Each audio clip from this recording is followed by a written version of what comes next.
Bonsoir à tous, amateurs d'épouvante et de frissons, et bienvenue dans une nouvelle histoire d'horreur qui entre à vos cauchemars.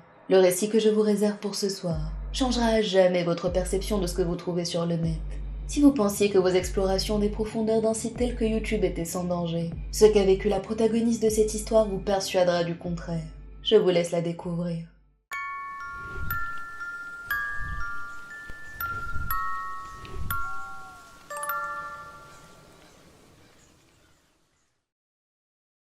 Avant d'écouter ou de lire ceci, assurez-vous d'être seul. Si vous êtes dans une pièce, fermez la porte. Si vous êtes près d'une fenêtre, regardez à l'extérieur pour être certain qu'il n'y a personne dehors. Les autres ne doivent connaître cette histoire qu'en l'écoutant, en la lisant eux-mêmes. Ne répétez ceci à personne, il vous entendra. La seule manière de transmettre cette histoire est de l'écrire ou de l'enregistrer. Pour l'instant, ce sont les deux seules exceptions que je connaisse.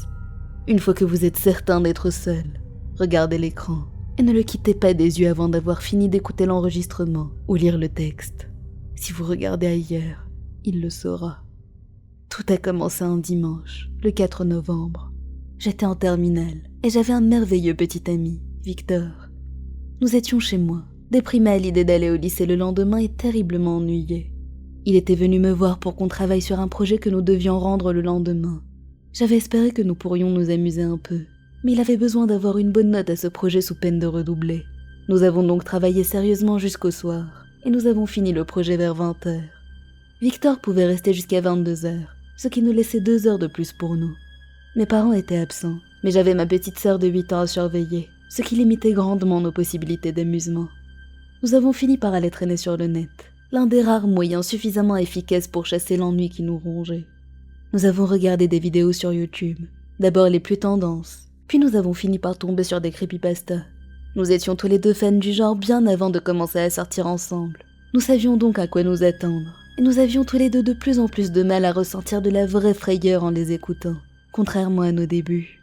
Nous nous sommes lancé le défi de trouver la vidéo qui nous terrifierait, mais au fur et à mesure des vidéos, nous nous sommes rendus compte qu'aucune n'était à la hauteur de nos espérances. Il était 21h30, bientôt l'heure à laquelle Victor devait rentrer, et nous étions déçus de ne pas avoir trouvé ce que nous voulions. Nous étions sur le point d'abandonner lorsqu'une miniature inhabituelle a attiré mon regard. Tout ce qu'elle montrait était un homme debout, tête baissée, avec ses cheveux couvrant son visage. Mais il n'y avait pas que l'illustration qui dégageait quelque chose d'étrange. La vidéo en elle-même n'avait ni durée ni hauteur. La seule information affichée était un titre qui disait « L'homme aux yeux baissés ». Nous avons tous les deux convenu que ce serait la dernière vidéo que nous regarderions. Et si elle ne nous faisait pas peur, nous laisserions tomber. J'ai déplacé ma souris pour cliquer sur la vidéo, mais étrangement, ce n'était pas la page habituelle qui s'est ouverte. C'était directement la vidéo en plein écran. L'homme à la tête baissée que j'avais vu en miniature s'y trouvait. J'ai de nouveau bougé ma souris pour trouver la barre de lecture, mais elle n'était pas là. J'ai appuyé sur la touche échappe de mon clavier pour sortir du plein écran, mais la vidéo n'a pas bougé. Pendant une seconde, j'ai pensé que mon ordinateur avait peut-être planté. Mais l'homme sur l'image se tenait dans la cour d'une maison, à côté d'un arbre qui bougeait dans le vent. Victor et moi n'avions aucune idée de ce qui se passait. J'avais l'impression qu'il y avait quelque chose que je devais à tout prix voir, et je n'arrivais pas à détacher mes yeux de l'image par peur de le rater. Je ne sais pas combien de temps Victor et moi avons regardé cet homme, attendant que quelque chose se passe. On aurait dit quelques minutes à peine. Mais, alors que je le fixais, j'avais l'impression que quelque chose n'allait pas, comme si quelque chose était en train de changer en moi. Je crois que c'était de la peur. Je me sentais effrayée. Je ne sais pas si Victor l'a senti, mais avant que je ne puisse y penser davantage, quelque chose m'a saisi l'épaule avec tellement de force que j'ai senti des ongles transpercer ma peau. Je me suis brusquement retournée pour tomber nez à nez avec mon père. Il a ouvert la bouche pour dire quelque chose, mais avant d'avoir pu prononcer le moindre mot, le hurlement perçant de Victor l'a interrompu. Je me suis de nouveau retournée, et j'ai moi-même laissé échapper un hurlement lorsque j'ai vu ce qu'il y avait à l'écran. L'homme avait relevé la tête et avait dû courir tout près de la caméra, parce que tout ce que je pouvais voir à présent était son visage monstrueux au regard inhumain, qui donnait l'impression de me transpercer. Le fond était devenu complètement blanc. Ses cheveux avaient été écartés pour révéler l'horreur de son visage complètement défiguré. La moitié gauche de son nez avait été arrachée, ne laissant qu'un trou déchiqueté permettant de voir à l'intérieur de sa tête. Sa bouche était ouverte plus largement que n'importe quel être humain pouvait supporter. Une partie de sa joue était manquante, laissant un vide de la taille d'un gros pont. Il n'avait pas de langue et pas de dents supérieures. Il n'y avait qu'une rangée de dents inférieures ébréchées, d'un noir impénétrable. Mais malgré l'horreur innommable de ce visage, le plus marquant pour moi était ses yeux. Ils étaient rouges et blancs. La partie blanche était envahie de veines rouges saillantes et palpitantes. Il n'y avait aucun son, juste ce visage dérangeant qui remplissait mon écran. L'image est restée à l'écran pendant de longues secondes, avant que mon ordinateur ne s'éteigne de lui-même. J'ai cligné des yeux et j'ai regardé l'heure. Il était 00h30. Ce n'est pas possible, j'ai pensé à ce moment-là, complètement perdue et confuse. J'ai eu l'impression que c'était 5 minutes. J'ai regardé mon père qui avait aussi vu le visage, et qui semblait lui-même un peu choqué. Il s'est cependant rapidement ressaisi et a demandé à Victor de partir. Il a obéi sans dire un mot, pas même un au revoir. Mon père m'a fait un sermon à propos de l'heure tardive et le fait de ne pas avoir surveillé ma sœur. Mais je n'écoutais qu'à moitié. Je n'arrivais pas à chasser l'homme de la vidéo de mes pensées. Je n'arrivais pas à comprendre comment on avait pu regarder cette vidéo pendant 3 heures sans bouger, sans scier, sans détourner le regard. Mon père a fini par remarquer que j'étais troublée et a quitté ma chambre en me disant d'aller me coucher. Mais j'ai eu du mal à m'endormir. Des pensées tourbillonnaient dans ma tête et je voulais vraiment en parler à Victor. Mais il ne semblait pas vouloir répondre. J'ai fini par sombrer dans le sommeil après un long moment à me retourner dans tous les sens. Le lendemain matin, je me suis réveillée normalement. Je suis sortie du lit, j'ai pris une douche et je me suis habillée. J'ai regardé par la fenêtre pendant une brève seconde et mes yeux sont tombés sur quelque chose qui sortait de l'ordinaire. Je me suis frotté les yeux et j'ai regardé à nouveau. La tache avait disparu. J'ai chassé cet incident de ma tête, me disant que c'était sûrement un chat errant ou un raton laveur. Je suis allée dans la cuisine, j'ai attrapé mon déjeuner et je me suis dirigée vers la porte pour sortir prendre mon bus. En marchant, j'ai vu du coin de l'œil quelque chose bouger. Je me suis rapidement retournée et mon regard s'est arrêté sur la fenêtre de la cuisine. Je me suis lentement dirigée vers elle pour regarder à l'extérieur. Lorsque je l'ai atteinte, j'ai lentement examiné la cour, m'attardant sur tous les détails pour voir si quelque chose avait changé. Mais il n'y avait rien. Je commençais à ressentir une peur familière m'envahir, jusqu'à ce que j'entende le bus arriver. J'ai couru à l'extérieur pour ne pas le rater, mais pendant ma course, une sensation inexplicable m'a envahi. J'avais l'impression qu'on me pourchassait, que je courais pour sauver ma vie. Il n'y avait rien autour de moi, et pourtant, je sentais qu'un danger imminent me menaçait. J'ai couru de toute la force de mes jambes jusqu'au bus, que j'ai réussi à avoir de justesse, et je suis précipitamment montée à l'intérieur.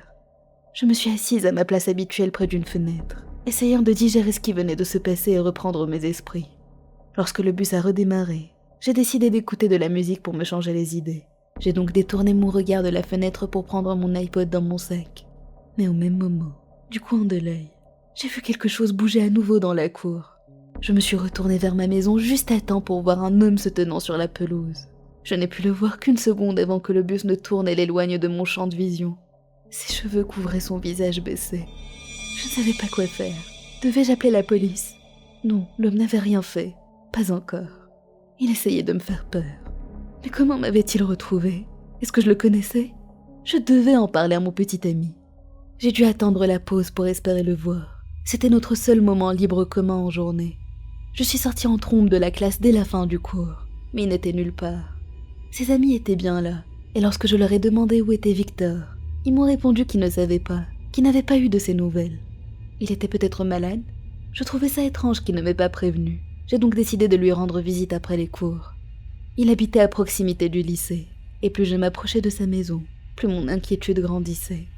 Cela ne lui ressemblait pas du tout. Son projet était dû pour ce jour-là, et s'il était vraiment malade, il aurait prévenu quelqu'un, ses amis ou moi. Une fois arrivé chez lui, j'ai frappé à la porte, mais il n'y a eu aucune réponse. J'ai insisté, frappant tellement fort que j'avais probablement alerté tous les voisins, mais toujours aucune réponse. Mon malaise s'intensifiait. Même s'il n'était pas chez lui, sa mère ne travaillait pas, et elle était toujours à la maison après les cours. J'ai essayé de tourner la poignée de la porte, et à ma grande surprise, elle était déverrouillée. Je l'ai lentement ouverte, et j'ai demandé en criant si quelqu'un était là. Aucune réponse. J'ai crié que j'allais entrer. Je n'attendais plus de réponse, et je n'en ai pas eu. Je suis donc entrée et je me suis avancée dans le noir. Toutes les lumières étaient éteintes. J'ai tâtonné sur le mur pour trouver l'interrupteur le plus proche et je l'ai actionné. La pièce s'est illuminée pendant quelques secondes, avant que l'ampoule n'explose en morceaux. Je ne suis toujours pas certaine de ce que j'ai vu pendant ces quelques secondes, Mais j'ai eu l'impression qu'une femme se tenait dans l'embrasure de la porte de la cuisine. Mes yeux s'habituant à l'obscurité, j'ai fini par repérer des rideaux devant une fenêtre, et je me suis empressée de les tirer. La pièce a instantanément été inondée de lumière. Je me suis retournée vers la porte de la cuisine pour voir si la silhouette était toujours là, mais il n'y avait personne. J'ai décidé d'ignorer la cuisine pour le moment, et aller directement dans la chambre de Victor. Le silence pesant et le vide total de la maison m'oppressaient. J'avais un mauvais pressentiment. Je suis arrivée au niveau de sa chambre et j'ai ouvert la porte. J'ai immédiatement été frappée par une puanteur indescriptible. Mes yeux me brûlaient. J'ai fixé la pièce sombre pendant quelques instants, essayant de m'habituer à l'obscurité et discerner quelque chose à travers les larmes qui brouillaient ma vision. Puis je l'ai vu, avec lui. Victor était à genoux par terre, regardant directement l'homme. Presque chaque centimètre de son corps était ouvert et ensanglanté. Je me suis figée, incapable de bouger. Je fixais l'horrible spectacle sans parvenir à assimiler ce que je voyais ou réagir. J'ai eu l'impression qu'une éternité était passée avant que Victor prenne enfin la parole.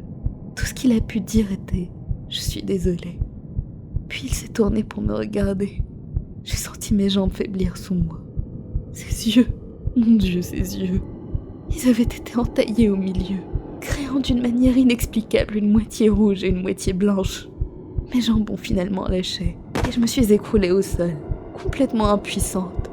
Ma chute a été un déclencheur pour l'homme, qui s'est jeté sur Victor comme un animal sauvage. Je me souviens encore de ses cris d'agonie et du son de sa chair arrachée et dévorée. Mais je ne voyais plus rien. Un film noir avait recouvert mes yeux. L'image de ce spectacle insoutenable avait dû être effacée par mon esprit pour me protéger. Ce qui s'est passé après cela n'est qu'un brouillard de sons affreux et de flashs rouges. Je crois que j'ai réussi à me relever pour courir vers la porte d'entrée. Mais l'homme, la créature avait dû me rattraper. Je me souviens de la douleur indescriptible, des crocs, d'un corps glacé comme la mort et d'une puanteur indescriptible. Je me souviens d'une phrase, prononcée d'une voix qui n'avait rien d'humain. Ne baisse pas les yeux. Puis la lumière du jour, puis le noir. Je me suis réveillée 3 jours plus tard à l'hôpital. C'est ce que l'infirmière m'a dit. Elle m'a raconté que j'avais été attaquée par une sorte de bête sauvage dans la maison et que j'avais de la chance d'avoir réussi à me traîner à l'extérieur. Mais je n'en suis pas sortie indemne, loin de là. J'avais des fractures, des lambeaux de peau arrachés sur tout mon corps, y compris mon visage. Je suis complètement défigurée. Le choc ressenti quand je me suis regardée dans une glace pour la première fois depuis l'incident n'est jamais complètement passé. Je sursaute à chaque fois que je croise mon reflet. Mais je suis vivante, c'est tout ce qui compte. La police est venue me demander ce qui s'était passé. J'ai essayé d'être sincère, de tout leur raconter. Mais plus j'avançais dans mon histoire, plus elle semblait complètement folle.